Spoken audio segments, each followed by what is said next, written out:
အားလုံးပဲမင်္ဂလာပါကျွန်တော်မောင်ဒုက္ခပါဒီနေ့မှာကျုံမိတ်ဆွေများအတွက်တလောက်ကနမိတ်လေးဟောပေးမှာဖြစ်ပါတယ်တလားစာဟောစံပါဒီနေ့မှာတော့တောက်ကြသားမိအတွက်ပါအချစ်ရဲ့အိမ်တော်ရဲ့စီးပွားရေးငွေကြေးအလောက်ကိုင်းစုံလင်အောင်လေးကြည့်ပေးမယ်ပြီးရင်ကျွန်တော်ရတရားလေးလည်းပေးမယ်ဒီရတရားလောက်ထားမယ်ဆိုရင်ဒီ9လပိုင်းမှာတောက်ကြသားမိအတွက်ကံကောင်းခြင်းတွေကိုစီကိုရောက်လာမှာဖြစ်ပါတယ်ရတရားဖြစ်အောင်လုပ်ပေးပါလို့ကျွန်တော်ကကြံပြုချင်ပါတယ်ခင်ဗျာဒီ9လပိုင်းမှာတောက်ကြသားပြီတွေကံကောင်းနေလားကံဆိုးနေလားနှစ်ခွန်းနဲ့မေးရင်ကောင်းအားက60လောက်ရှိတယ်သတိထားရမှာက40လောက်ရှိပါတယ်ဘာတွေကကောင်းနေတာလဲဘာတွေသတိထားရမလဲဆိုတာကိုအသေးစိတ်လေးကျွန်တော်ဖတ်ပြပေးမှာဖြစ်ပါတယ်ငွေကြေးဥစ္စာပစ္စည်းနဲ့ပတ်သက်မဲ့ကံက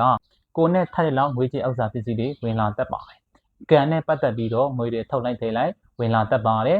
်လုံးဝမရအောင်တင်တဲ့ငွေကြေးဥစ္စာပစ္စည်းကပြန်လည်ရရှိတတ်ပါတယ်ဒါကြောင့်ကောင်းတယ်လို့ဆိုရပါမယ်အထူးပြုဆိုင်ရမှာကမိတ်ဆွေအပေါင်းတင်ရောင်းရင်တဲ့ကြောင့်ကို့မှာခက်ခဲချက်တွေရင်ဆိုင်ရပြီးတော့ရှင်းလို့မရတဲ့ပြဿနာတွေဖြေရှင်းရတတ်ပါတယ်ဒါကြောင့်မို့မိတ်ဆွေတွေပေါင်းတင်ဆက်ဆံနေရမှာသတိထားပြီးတော့ပေါင်းတင်ဆက်ဆံပါလို့ကျွန်တော်အကြံပြုချင်ပါတယ်ဒီ9လပိုင်းမှာတောက်ကြတာမျိုးအတွက်မိတ်ဆွေအကျိုးမပေးတဲ့ကာလတစ်ခုဖြစ်ပါတယ်မိတ်ဆွေအတွက်ကြောင့်ကို့မှာဒုက္ခတွေအခက်ခဲတွေနဲ့ရင်ဆိုင်ရတတ်ပါတယ်မိတ်ဆွေကိုအထူးပြုဆိုင်ပါလို့ကျွန်တော်ကအကြံပြုချင်ပါတယ်ခင်ဗျာမိသားစုရေးအိမ်တော်ရေးနဲ့ပတ်သက်မယ်ဆိုရင်မိသားစုရေးကအရန်မညံ့ဘူးဆိုပေမဲ့အိမ်တော်ရေးမှာတွားပြီးတော့ညံ့တတ်ပါတယ်ကိုနဲ့ကိုအိမ်တော်ဘက်နဲ့ကဒီ9လပိုင်းမှာမျက်နှာချင်းဆိုင်လို့မရတဲ့ပြဿနာတွေကြုံလို့ရတတ်ပါတယ်ကိုကလည်းသူ့ကိုကြည့်လို့မရဘူးသူကလည်းကိုကိုကြည့်လို့မရဘူးတွေးလိုက်တာနဲ့ဒါရန်ထားဖြစ်နေတာပဲဒါကြောင့်မို့ဒီ9လပိုင်းမှာတောက်ကြသားမျိုးနဲ့ဂရုစိုက်ရမှာကအိမ်တော်ရေးနဲ့ပတ်သက်တာဘာမဟုတ်တဲ့လူတွေကြောင့်ကိုယ့်အိမ်တော်ကြီးမှာလာပြီးတော့ထိခံတတ်ပါတယ်ဒါကြောင့်အိမ်တော်ကြီးကံကညံ့တဲ့ကြောင့်မို့ကျွန်တော်ပေးတဲ့ရတရားဖြစ်အောင်လုပ်ပြီးပါလို့ကျွန်တော်ကအကြံပြုချင်ပါတယ်ဒီ9လပိုင်းမှာတောက်ကြတဲ့အတွက်အိမ်ဝယ်မဲ့သူတွေခြံဝယ်မဲ့သူတွေအိမ်ရောင်းမဲ့သူတွေခြံရောင်းတဲ့သူတွေအဆင်ပြေတတ်ပါတယ်ဒါကြောင့်အိမ်ခြံတွေနဲ့ပတ်သက်တဲ့ကိစ္စတွေကအရန်ကျိုးပေးမယ်လို့ဆိုရပါမယ်လူငယ်တွေရန်သိချင်တဲ့အခြေအနေနဲ့ပတ်သက်တာအခြေအနေကတော့ဒီ9လပိုင်းမှာကျုပ်အနေနဲ့အကြံပြုရမယ်ဆိုရင်လုံးဝအာယုံမဆိုင်စေချင်ပါဘူးဘာကြောင့်လဲဆိုတော့အခြေအနေကြောင့်ကိုမှစိတ်ညစ်ရတာတွေပူပန်ရတာတွေအခြေအနေကြောင့်အလုတ်ပြတ်အစားပြတ်အိတ်ပြတ်နော်ဒါကြောင့်အခြေအနေပတ်သက်ရင်ကံညံ့တဲ့ကြောင့်မို့အခြေအနေကိုမိတ်ထားပြီးတော့နော်အလုတ်ဘက်ချောင်းအာယုံဆိုင်စေချင်ပါတယ်အခြေအနေပတ်သက်ရင်ကံရမ်းညံ့နေတဲ့ကာလလို့ဖြစ်ပါတယ်ဒါကြောင့်အခြေအနေပတ်သက်မယ်ဆိုရင်2 view ဆိုင်ပါလို့ကျွန်တော်ကကြံပြုချင်ပါတယ်ခင်ဗျာ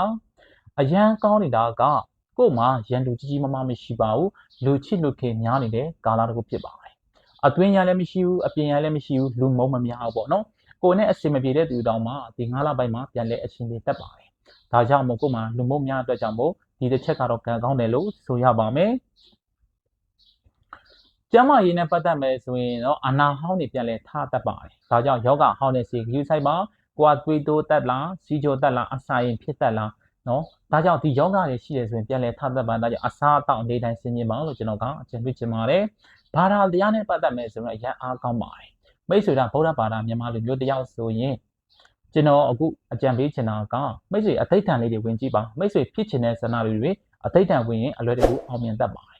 ဥမာအိမ်လိုခြင်းတို့နော်ဒါမှမဟုတ်ဆိုအကျွေးတွေကြီးခြင်းလို့အစင်ပြေခြင်းလို့ဘယ်ကိစ္စမှမဆိုမိတ်ဆွေအစင်ပြေခြင်းတဲ့ကိစ္စတစ်ခုကိုအသိဋ္ဌာန်ဝင်ပါဒီလိုလောက်မျိုးမှာအသိဋ္ဌာန်ဝင်ရင်အလွယ်တကူအောင်မြင်တတ်ပါတယ်အထူးပြုဆိုင်ရမှာကအလောက်ကံနဲ့ပတ်သက်တာကိုယ့်ရဲ့အလုပ်ထဲမှာမိတ်ဆွေတွေအပေါင်းအသင်းအယောင်အကြောင်းကိုမှစိတ်ညစ်နေရတာမျိုးအလုပ်တွေကိုပြောင်းချင်တာမျိုးဆွေးချင်တာမျိုးတပတ်ပေါ်လာတတ်ပါတယ်အလောက်ကံနဲ့ပတ်သက်မယ်ဆိုရင်တော့ကံရမ်းညက်ပါတယ်အလုပ်တွေစတင်ချင်တဲ့သူတွေအလုပ်တွေတိုးချဲ့ချင်တဲ့သူတွေအလုပ်ပြောင်းချင်တဲ့သူတွေအလုပ်ကိုလွယ်လွယ်နဲ့စာလို့မရတာတွေဒါကြုံရတတ်ပါတယ်ဒါကြောင့်အလောက်ကံနဲ့ပတ်သက်မယ်ဆိုရင်အထူးပြုဆိုင်ရမယ်ကာလတစ်ခုဖြစ်ပါတယ်အလောက်ကံရမ်းညက်တယ်ပြောရင်လည်းမမှားပါဘူးခင်ဗျာဒါကြောင့်အလုတ်ပြောင်းမှာဆွေးမှလေးလုံးဝမလုပ်တည်ဘူးအလုတ်စာရခက်နေတဲ့အလုတ်ကြောင့်ညံ့နေတယ်ဆိုရင်ကျွန်တော်ပေးမယ့်ကြံတရားကိုဒါဖြစ်အောင်လုပ်ပြီးပါခင်ဗျာအလုတ်ကန်တွေပြန်လေကောင်းမှုရအောင်လုပ်ပါခင်ဗျာအရန်ကန်ကောင်းနေတာကကန်နဲ့ပတ်သက်တဲ့အလုတ်တွေကအရန်ကြိုးပေးပါခင်ဗျာမိတ်ဆွေကကန်နဲ့ပတ်သက်တဲ့လုပ်မယ်ဆိုရင်တေချာပေါက်မိတ်ဆွေအောင်မြင်မှုတွေရပါမယ်ဒါကြောင့်မိတ်ဆွေကန်ဆန်းချင်တယ်ဆိုရင်တော့8ပါတဲ့နံပါတ်တွေကမိတ်ဆွေအကျိုးပေးပါတယ်8ပါတဲ့နံပါတ်တွေကြောင့်မိတ်ဆွေကကန်ကောင်းမှုတွေရရှိမှာဖြစ်ပါတယ်ကံကောင်းနေတဲ့အရောင်ကအပြာရောင်ရဲ့အဖြူရောင်ရဲ့ဖြစ်ပါတယ်အလိုရှိတဲ့နေရာမှာအရေးကြီးတဲ့နေရာမှာဒီရောင်နဲ့ဝှက်ဆင်ချင်ရပြီးမိတ်ဆွေကံကောင်းမှုတချို့ရရှိမှာဖြစ်ပါတယ်ဒီ9လပိုင်းမှာတောက်ကြသားပြီးတော့ခီးဝေးသွားတာတွေခီးဖက်တာတွေလုပ်လို့ရပါတယ်အကျိုးလည်းပေးပါတယ်ခင်ဗျာမိတ်ဆွေကအလုပ်ကိစ္စနဲ့ခီးဝေးတွေလည်းထွက်ရတတ်ပါကိုကနိုင်ငံခြားသွားဖို့စီစဉ်နေတယ်ပ passport တွေ visa တွေစောက်ဆိုင်နေဆိုရင်အလွယ်တကူရရှိတတ်ပါတယ်။ဒါကြောင့်ရက်ဝေးခီးတွေကရက်ဝေးအလုပ်တွေကမိတ်ဆွေကိုအကျိုးပေးပါတယ်။ဒါကြောင့်မို့ဒီ9လပိုင်းမှာမိတ်ဆွေကခီးဝေးတွားရတတ်ပါတယ်။အရန်ကန်ကောင်းတယ်လို့လည်းဆိုပါတယ်ခင်ဗျာ။ကဲဟုတ်ပြီမိတ်ဆွေတို့ကိုကျွန်တော်ရေတရားလေးတစ်ခုပေးမယ်။ဒီရေတရားကိုဖြစ်အောင်လုပ်ပေးပါခင်ဗျာ။ဒီရေတရားလှုပ်လိုက်ခြင်းအပြင်ဒီ9လပိုင်းမှာမိတ်ဆွေတို့ကြုံတွေ့မဲ့အခက်အခဲအကျက်တွေပြေဖြောက်ပြီးတော့ကောင်းတဲ့ຢာလေးတွေကိုစီကိုရောက်ရှိမှာဖြစ်ပါတယ်။ရေတရားဖြစ်အောင်လုပ်ပေးပါလို့ကျွန်တော်ကအကြံပြုချင်ပါတယ်ခင်ဗျာ။လှုပ်ရမယ့်ရေတရားက2မျိုးဖြစ်ပါတယ်။မိတ်ဆွေတို့လှုပ်ရမယ့်အချိန်ကတနင်္ဂနွေနေ့မနက်7:15မိနစ်တောတွင်းမှာပြုလုပ်ရမှာဖြစ်ပါတယ်။အကောင်းချီရေတရားနဲ့အစိုးချီရေတရားကိုကျွန်တော်ပေးပါမယ်။အကောင်းချီရေတရားကမိတ်ဆွေဒီ9လပိုင်းမှာကောင်းတဲ့အရာလေးတွေကိုစီကိုရောက်ရှိအောင်ပါ။အစိုးချီကဒီ9လပိုင်းမှာမကောင်းတဲ့အစိုးတွေပပြရအောင်လို့ပါ။ဒါကြောင့်မို့အကောင်းချီနဲ့အစိုးချီကို2ခုလုံးဖြစ်အောင်လုပ်ပေးပါခင်ဗျာ။တမြိုင်နဲ့တည်းလှုပ်ရမှာဖြစ်ပါတယ်။ကဲဘယ်လိုလုပ်မလဲကျွန်တော်အသေးစိတ်ရှင်းပြပါမယ်။နေ့စီပန်း10ပွေးတိမိတ်ဆွေရအောင်ရှာပါ။နေ့စီပန်း10ပွေးကအကောင်းချီရေတရားအတွက်ပါ။ဗရောက်အခက်လေးတွေရရင်လေကောင်းတယ်။ဗရောက်ခက်အစင်မပြေဘူးဆိုရင်မင်းမျိုးပန်းအခက်ရပါတယ်။အဲ့ဒါက16ခက်တိရအောင်ရှာပါ။ဗရောက်ခက်ဆိုရင်လေအညွတ်လေးတွေကိုအခက်လေးတွေပေါ့နော်။ချွေပြီးတော့16ခက်ရအောင်ရှာ။မရဘူးဆိုရင်မေမျိုးပန်း16ပွေးကိုရအောင်ရှာ။ဒီနှစ်ခုရပြီဆိုရင်ကျွန်တော်ရေတရားချီလို့ရပါပြီ။ချီရမယ့်အချိန်ကတနင်္ဂနွေနေ့မနက်ပိုင်း7:15မိနစ်ချိန်မှာပြုလုပ်ရမှာဖြစ်ပါတယ်။ကဲဘယ်လိုလုပ်မလဲဆိုတာကိုအသေးစိတ်လေးကျွန်တော်ပြောပြပါမယ်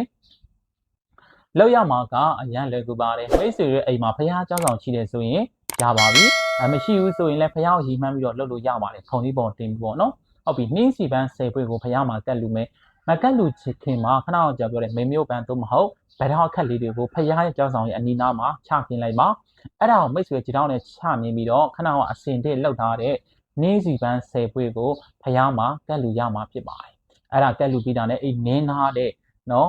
ဗတောက်အခက်လေးတွေကိုလုံးဝလက်နဲ့ပြန်မထိပါနဲ့အနားမှာပေါ့နော်အနားဘေးမှာဖယ်ထားပြီးတော့မိတ်ဆွေတို့ကဖျားမီးပူဇော်ခြင်းပူဇော်ဒါမှမဟုတ်ဆိုဖျောင်းနိုင်သူရင်တော့မိတ်ဆွေတရားစိထားတွေပူဇော်ပြီးတော့ဒါလေးလေးနဲ့လေးဆုတောင်းရမှာဖြစ်ပါတယ်။ဖြစ်ချင်တဲ့ဆန္ဒတွေဆုတောင်းမဖြစ်ချင်တဲ့အရာတွေကိုလည်းဆုတောင်းလို့ရပါတယ်။လုံးဝဖြစ်လာမှာမဟုတ်ဘူး။ဒီရတရားဖြစ်အောင်လုပ်ပြပါခင်ဗျာဒါအောင်လုပ်လက်ချင်းမိတ်ဆွေဒီ9လပိုင်းမှာကံကောင်းခြင်းတွေမိတ်ဆွေကိုရောက်ရှိလာမှာဖြစ်ပါတယ်။ယုံကြည်နဲ့လုပ်ပေးပါလို့ကျွန်တော်အကြံပြုချင်ပါတယ်။အရန်လည်းလွယ်ကူပါတယ်။တခုသတိထားရမှာကဗတောက်အခက်လေးဒါမှမဟုတ်မင်းမျိုးပ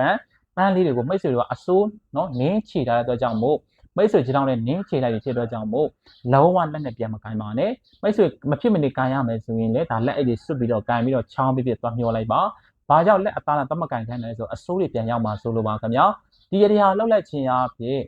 ဒီ9လပိုင်းမှာတောက်ကြသားသမီးကံကောင်းခြင်းတွေကိုစီကိုရောက်လာမှာဖြစ်ပါတယ်။ယုံကြည်နဲ့လက်လုပ်ပေးပါလို့ကျွန်တော်အကြံပြုချင်ပါတယ်ခင်ဗျာ။ကျုံမိတ်ဆွေတွေနှစ်အစနှစ်ဆုံးကောင်းတဲ့ကောင်းတော့တဲ့ကောင်းတော့ငွေချင်းနဲ့ပြည့်စုံပြီးရောစပင်တော့မိသားစုပါတွေပိုင်ဆိုင်နိုင်ကြပါစေခင်ဗျာ။နောက်နေ့မှာပြန်လဲဆုံတွေ့ကြပါမယ်